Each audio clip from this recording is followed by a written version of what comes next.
Hello Shweta. Hello मैं विक्रांत गुप्ता। मैं श्वेता सिंह। विक्रांत और मैं इसीलिए एक दूसरे को इंट्रोड्यूस कर रहे हैं और इंट्रोडक्शन एक दूसरे को दे रहे हैं क्योंकि 2003 वो पहला वर्ल्ड कप था जो हम दोनों ने आज तक के लिए कवर किया। मतलब विक्रांत ने साउथ अफ्रीका में कवर किया और मैंने स्टूडियो से स्पोर्ट्स की एंकरिंग शुरू की। पहली बार मिले थे और वहीं से दरअसल न्यूज़ चैनल्स पे आज तक पे क्रिकेट का ये सिलसिला शुरू हुआ था और ये वर्ल्ड कप बहुत बड़ा था क्योंकि साउथ अफ्रीका का ये पहला वर्ल्ड कप था। दूसरी बात ये थी कि भारत की नई टीम थी, नए कप्तान थे सौरव गांगुली, उसमें नए नए खिलाड़ी भी थे। युवराज सिंह टीम में आ गए थे। मतलब वो हर एक जो लिमिटेड ओवर्स क्रिकेट में एक फैन का जो इमेजिनेशन हो रहा था उसे पूरा करते थे। मोहम्मद कैफ थे, यानी युवराज और मोहम्मद कैफ दो ऐसे खिलाड़ी जो सुपर फील्डर्स। जहीर खान इस टीम में आ चुके थे लेकिन एक तगड़ी टीम होने के बावजूद परफॉर्मेंस बड़ा खराब करके आए थे। सौरव गांगुली ने दो ऐसे विचार रखे सिलेक्टर्स के सामने। उन्होंने कहा राहुल द्रविड़ को मैं एज विकेट कीपर बैट्समैन इस्तेमाल करूंगा। राहुल द्रविड़ पहले खुश नहीं थे लेकिन जो ट्रायल था नेटवर्क सीरीज भारत जीत चुका था 2002 में। दूसरा, उन्होंने जवागल श्रीनाथ के पीछे पढ़ पढ़ के उनको रिटायरमेंट से निकाला, सेमी रिटायरमेंट से निकाला। उन्होंने उनको कहा यार एक वर्ल्ड कप खेल लीजिए मेरे लिए। तो टीम जो थी वो तैयार तो थी लेकिन न्यूजीलैंड से भारत बुरी तरह हार कर आया था और श्वेता उस वक्त वर्ल्ड कप में भारत को कोई भी भाव नहीं दे रहा था।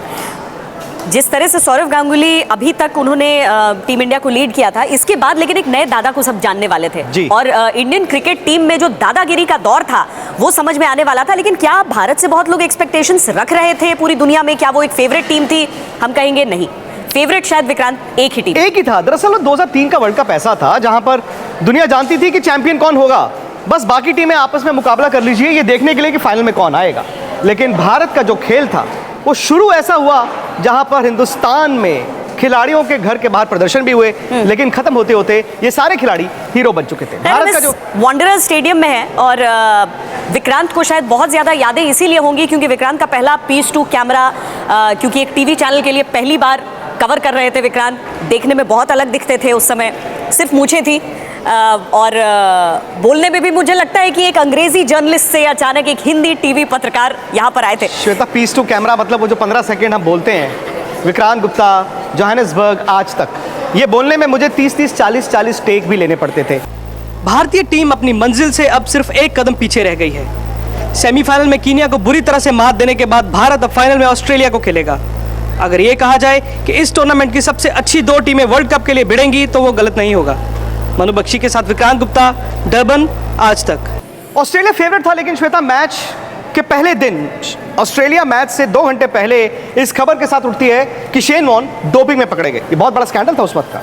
इतना बड़ा खिलाड़ी जिसे अपने समय में ही लेजेंड माना जा रहा था, वो डोपिंग में पकड़ा जाना, मतलब एथलेटिक्स में होती थी इस तरह की चीज़ें लेकिन क्रिकेट में किसी ने सोचा नहीं था। हालांकि शेन वॉर्न ये कहते रहे कि गलती उनकी नहीं थी, जो कंधे में उनको चोट थी उसकी वजह से दवाई खाई थी उसमें, और उनकी मदर ने उनको वो दवाई दी थी। डायरेटिक्स थे। डायरेटिक्स क्या होते हैं कि या तो आपको वेट लॉस में मदद करते हैं या फिर अगर आपने कोई और ड्रग लिया है तो उसका ये मास्किंग एजेंट होता है। खैर, शेन वॉर्न मैच से ठीक पहले इस वर्ल्ड कप से बाहर हो गए। फिर भी ऑस्ट्रेलिया इतना मजबूत था कि उन्हें कोई ज़्यादा दिक्कत नहीं आई। लेकिन अब सवाल था भारत का, और इंडिया के लिए भी बहुत ज़्यादा दिक्कत थी नहीं। पहला मैच किससे? नेदरलैंड्स से, छोटी सी टीम जिसे आसानी से आप हरा सकते हैं। स्टेडियम पार्ल, एक बहुत खूबसूरत छोटा सा मैदान। इंडियन टीम वहां पर उतरी नेदरलैंड्स के खिलाफ, लगा बिल्कुल आसानी से हरा देंगे। सचिन तेंदुलकर ने 50 रन पार किए लेकिन आसानी से भारत ने बनाए सिर्फ 204 रन और बड़ा स्लगिश सा वो स्टार्ट था भारत का। हालांकि उसके बाद हॉलैंड ने रन नहीं बनाया, श्रीनाथ ने भी विकेट ली। लेकिन श्वेता, भारत की टीम जब वो 2 घंटे की जर्नी, वो बस की जर्नी से केप टाउन वापस आ रही थी तो जाहिर तौर पर उनके जहन में सवाल ज़्यादा थे क्योंकि अगला मैच उनका था ऑस्ट्रेलिया के खिलाफ। वो ऑस्ट्रेलिया जो शायद इस वर्ल्ड कप की सबसे बड़ी टीम थी, वो ऑस्ट्रेलिया जो 2 टीमें उतारता तो शायद वही दोनों टीमें फाइनल में जाती। और ये मैच खेला जा रहा था सेंचुरियन में और भारत सिर्फ 125 रन बनाकर ऑल आउट हो गया। सचिन तेंदुलकर ने सबसे ज्यादा रन बनाए लेकिन 50 नहीं पूरा वो कर पाए। Harbhajan Singh second highest scorer थे इस मैच के। आप समझ लीजिए क्या स्थिति रही होगी जिसमें बड़े बड़े बल्लेबाज, वीरेंद्र सहवाग भी इस टीम में, राहुल द्रविड़ इस टीम में, कोई रन नहीं बना पाया। मतलब ये स्थिति इंडियन टीम की उस समय थी। तो नेदरलैंड से आपने एक कमजोर टीम को बहुत दबदबे से नहीं हराया था, वहां पर बहुत तगड़े नहीं दिखे थे, और ऑस्ट्रेलिया से आप पूरी तरीके से मतलब खत्म हो गए उस टीम के सामने जिसमें शेन वॉर्न तक नहीं। और उस आग में घी डाला कुछ कमेंटेटर्स ने। मुझे याद है कि कृष्णमचारी श्रीकांत उस वक्त कमेंट्री कर रहे थे और उन्होंने कहा था कि मेरा ड्राइवर भी इनसे बेहतर क्रिकेट खेल सकता है। खिलाड़ी बहुत नाराज थे। और आपको याद होगा, आपने न्यूज़ चैनल्स में भी देखा होगा कि खिलाड़ियों के घर के बाहर प्रदर्शन होता रहा, किसी के घर के बाहर कालिक भी पोती। मोहम्मद कैफ के घर पर इलाहाबाद में उनका जो घर है वहाँ पर काला रंग फेंका गया। बहुत चिंतित और डर भी गए थे बहुत सारे खिलाड़ी, क्योंकि फैमिलीज पीछे थी हिंदुस्तान में, और उस वक्त सरकार ने उनको सुरक्षा दी। लेकिन जो लोग साउथ अफ्रीका में थे, भारत के खिलाड़ी, श्वेता, वो न सिर्फ अपने परिवार वालों के लिए चिंतित थे, बल्कि इस वर्ल्ड कप के कैंपेन को लेकर मुझे तो लग रहा था कि टीम बिखर ना जाए। और जब भारत की टीम ने जोहानिसबर्ग से हरारे की फ्लाइट ली, उस फ्लाइट में खिलाड़ी वाकई में ये सोच रहे थे कि क्या ऐसा तो नहीं कि इसी मैच को हारकर हम वर्ल्ड कप के अगले दौर से जाने की दौड़ से बाहर हो जाएंगे। इमेजिन कीजिए जिम्बाब्वे के खिलाफ मैच, जिम्बाब्वे के खिलाफ मैच से पहले इतना। लेकिन उस समय टीम के अंदर एक खिलाड़ी ऐसा था जिसकी हर कोई सुनता था, उस टीम में भी, चाहे वो कप्तान रहे चाहे नहीं रहे, और पूरे हिंदुस्तान में भी, और वही खिलाड़ी विक्रांत सामने आया। मैच से एक दिन पहले हरारे में अमृत माथुर, जो कि मीडिया मैनेजर थे, उन्होंने हमें आके बताया कि यार सचिन तेंदुलकर एक स्टेटमेंट पढ़ना चाहते हैं, सवाल जवाब नहीं होगा, वो एक स्टेटमेंट पढ़ेंगे। हम समझ गए थे। और सचिन का, जैसे आपने कहा, कद इतना बड़ा था, उन्होंने आके स्टेटमेंट पढ़ी। मेरे प्यारे भारतवासियों, क्रिकेट का खेल हम जानते हैं कि जुनून है, आप हमारे साथ खुशी के मौके पर होते हैं, लेकिन इस मौके में जब टीम को आपकी ज़रूरत है तो आप हमारे साथ रहें। और उन्होंने कहा कि मैं on behalf of the team आप लोगों को ये अश्योर करता हूं कि हम अच्छी परफॉर्मेंस करेंगे। और उसका आगाज़ भी सचिन ने किया। अगले दिन भारत ने न सिर्फ जिम्बाब्वे को हराया, बल्कि सचिन ने उसमें रन बनाए, और यहाँ से शायद वो थोड़ा सा जो डगमगाया हुआ विश्वास था वो लौटने लगा। इंडियन टीम ने बहुत शानदार जीत दर्ज की, लेकिन इसके साथ ही ये भी समझिए कि ये सिर्फ साउथ अफ्रीका नहीं होस्ट कर रहा था इसे और भी जिम्बाब्वे और केन्या भी होस्ट कर रहे थे। और वहां से यहाँ पे एक थोड़ा सा, इसीलिए इसको समझना होगा, क्योंकि आप पूरे वर्ल्ड कप में सभी टीमों की स्थिति समझेंगे। टॉपसी टर्वी हो गया था।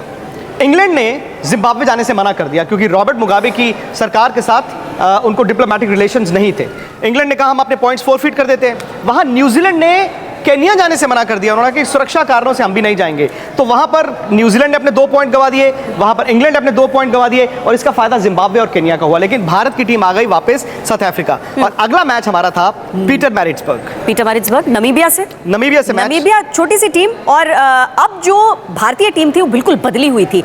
वो लग रहा था कि जैसे वो उस उत्साह में है कि अब तो हम वर्ल्ड कप जीत कर ही रुकेंगे। नमीबिया जैसी टीम, अब लोग सोच रहे थे कि भाई नेदरलैंड से वैसा खेला, पता नहीं नमीबिया से कैसे, लेकिन नमीबिया को 181 रनों से हमने हराया था। सौरव गांगुली ने सेंचुरी बनाई, सचिन तेंदुलकर ने 150 रन बना लिए थे। और शायद वो मोटिवेशन, इंस्पिरेशन जो चाहिए थी, वो मैच से 2 दिन पहले जब भारतीय टीम को एक स्पेशल ट्रेन में बिठाया गया। अच्छा, कुछ खिलाड़ियों को भी मालूम नहीं था, उनको बाद में पता चला ये वही ट्रेन है जिस पर पीटरमैरिट्सबर्ग रेलवे स्टेशन पर ही महात्मा गांधी को कई साल पहले उतारा गया था। और अगर आप पीटरमैरिट्सबर्ग स्टेशन की बात करें, आज भी महात्मा गांधी का पुतला वहाँ पर, उनका बुत वहाँ पर है। और खिलाड़ी की जो वो 25-30 किलोमीटर की जर्नी थी, शायद आधे पौने घंटे में ट्रेन आराम से चल रही थी। भारत के खिलाड़ी थे, हम लोग मीडिया से भी थे, और कुछ खिलाड़ी गाना गा रहे थे। और ये आपको एहसास, श्वेता, आपने इतने कवर किए टूर्स, आपको एहसास हो जाता है बॉडी लैंग्वेज देख के कि अब खिलाड़ी जो है वो कंफर्टेबल महसूस कर रहे हैं। टीम एक साथ रहती है, एक साथ सेलिब्रेट करती है, तो एक साथ खेलती है, और वही इंडियन टीम के साथ हो रहा था।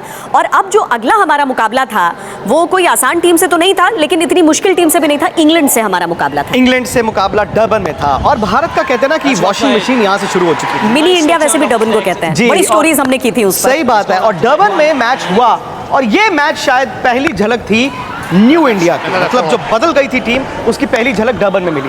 इंग्लैंड को भारत ने आसानी से हराया। इसमें अगर आप देखें, राहुल द्रविड़ ने रन बनाए, सचिन तेंदुलकर ने रन बनाए, लेकिन मैच जिताने वाली जो गेंदबाजी थी आशीष नेहरा ने की, जिन्होंने अपने पैर में इंजेक्शन लगाया। सब युवा खिलाड़ी, नए खिलाड़ी फिट नहीं थे। कप्तान ने कहा आशु तुझे खेलना पड़ेगा, जैसे भी खेल, एक टांग पे खेल, और आशीष नेहरा ने इंजेक्शन लिए, उन्होंने 6 विकेटें ली, और ये मैच भारत आसानी से। सौरव गांगुली का स्ट्रेंथ भी था कि वो कोई भी खिलाड़ी अगर थोड़ा सा डाउन फील कर रहा है तो उसको बिल्कुल पंप अप कर देते थे। मैंने, श्वेता, ऐसी कहानियां देखी हैं, अपनी आंखों से भी ये सुनी है कि जैसे आपको अगर उन्होंने खिलाना है तो सामने अगर और खिलाड़ी है तो कहेंगे अरे यार तू तो आधी टांग पे भी इससे अच्छा बॉल डाल देगा। तो आप अंदाजा लगाइए कि मतलब वो किस तरह से मैन मैनेजमेंट करते थे। उनकी टीम खेल रही थी उनके लिए। 181 रनों से नमीबिया को हमने हराया, यहाँ 82 रनों से इंग्लैंड को पटखनी दे दी। और इसके बाद भारत ये तो समझ गया था कि हम जी आखिरी 6 यानी कि सुपर 6 में पहुंच जाएंगे, लेकिन अभी एक मुकाबला पाकिस्तान से। और श्वेता, ग्राउंड सेंचुरियन का जोहानिसबर्ग से तकरीबन 40 किलोमीटर दूर, 40 मिनट का रास्ता, और रास्ते में आपको सिर्फ कारें दिख रही थी, आधे पाकिस्तानी झंडों वाली, आधे हिंदुस्तानी झंडे वाली। और वहां पर मैच शुरू हुआ।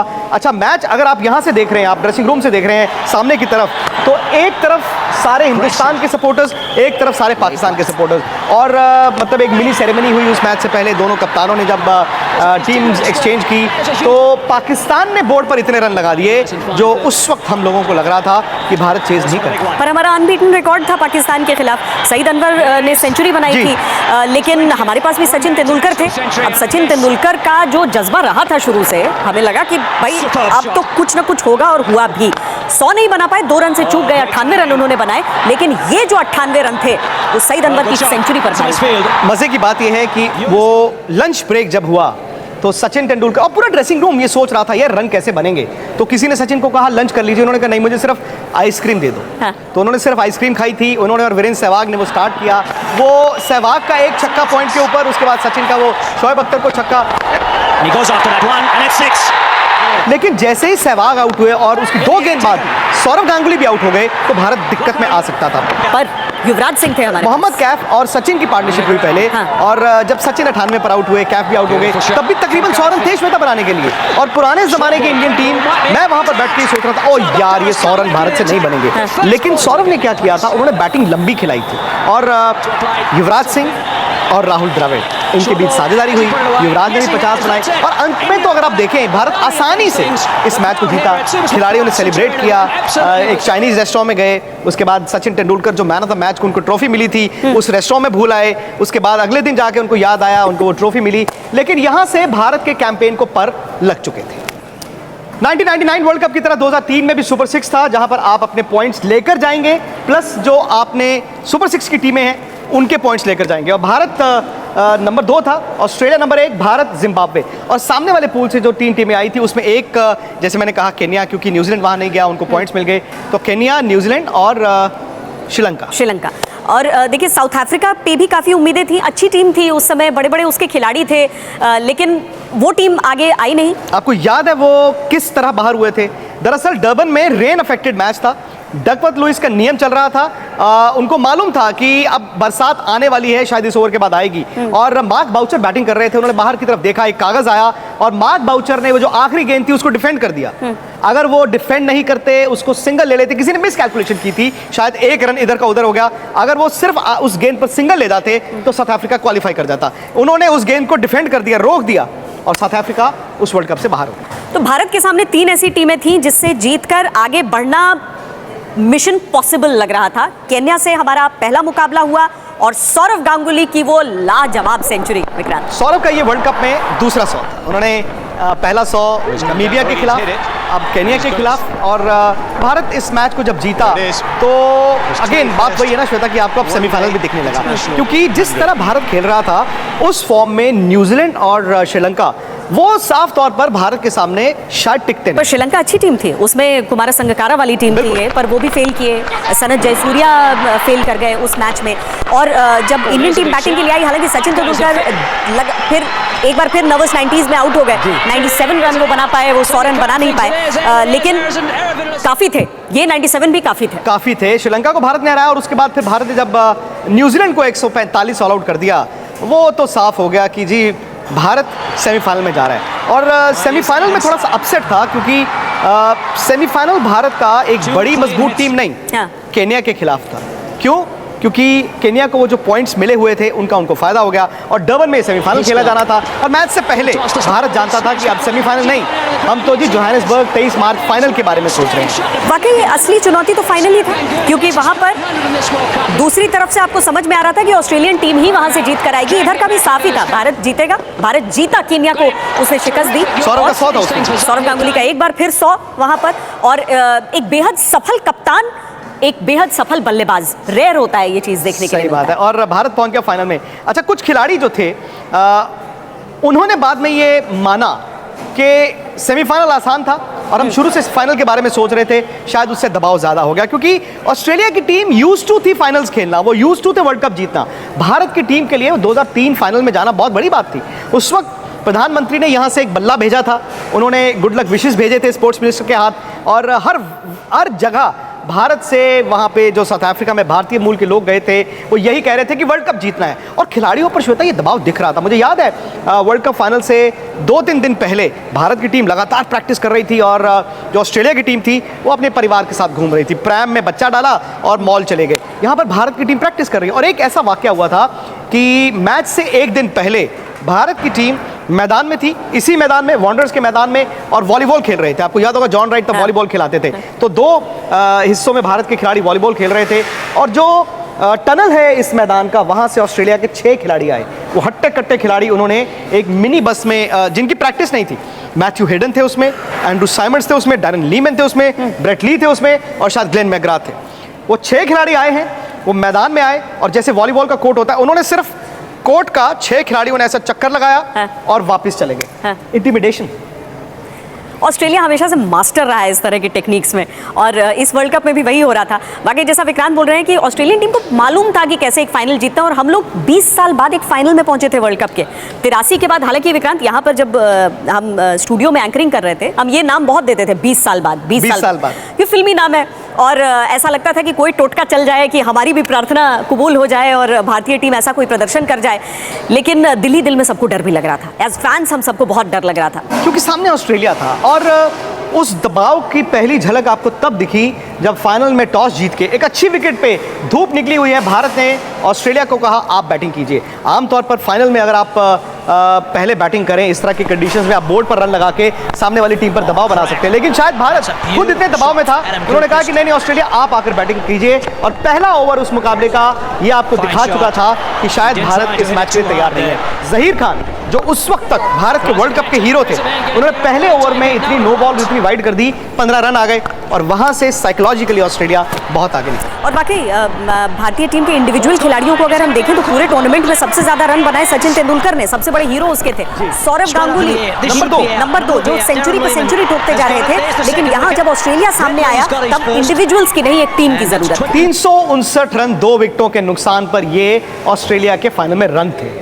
कप्तान Ricky Ponting, comet the R, comet the captain, उन्होंने ऐसी पारी खेली कि उन्होंने एक हाथ से भी छक्के मारे। उन्होंने एक गेंद वो मिस कर गए, एक हाथ से उन्होंने मारा, वो भी छक्का हो गया। खैर इतने रन बन चुके थे, भारत के पास चांस नहीं था। उन दिनों में 360 रन चेज नहीं होते थे, खासतौर से तब जब सचिन तेंदुलकर मैकग्राथ को पुल करते हुए 4 रन पर आउट हो। हालांकि यही वांडरर्स मैदान था जो इसके बाद सबसे बड़े टोटल का गवाह भी बना था, जितना वनडे क्रिकेट में किसी ने देखा नहीं था। लेकिन उस समय ये बिलीफ टीम में होना चाहिए था कि हम इस टोटल को चेज कर सकते हैं, जो बिलीफ नहीं था। एक ब्रीफ मैं कहूंगा कि पीरियड आया जहां पर भारतीय फैंस, क्योंकि भारत से बहुत से लोग गए थे उस मैच को देखने के लिए, सेलिब्रिटीज बहुत गई थी।